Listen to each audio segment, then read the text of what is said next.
Il-Kunsill Lokali tal-Imsida għadu unanimament kontra l-bini tal-pont pedonali Massiċ li se jiġi eżatt quddiem ir-residenti li joqogħdu fuq ix-xaqliba ta' traffic lights eżatt fejn imiss ma tal-pjetà. Biex bekk il-Kunsillieri Nazzjonalista u dawk tal-Partit Laburista kollha jiddikjaraw li ma jaqblux ma dan il-pont pedonali. Il-Kunsill kien ivvota kontra il-pont pedonali fil-laqgħa ta' Novembru 2025.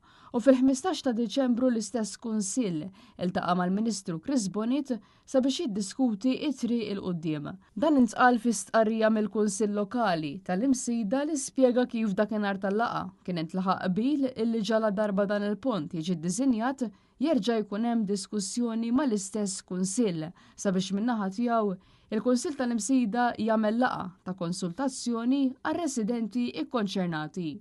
Il-pont kien ser jagħmel parti mill-ewwel proġett tal-Imsida Creek li mal-ewwel daqqatajn kien hemm diġà diżapprovazzjoni dwaru. U issa l-istess pont reġa' tfaċċa u ingħata approvazzjoni minn wara dar kulħadd.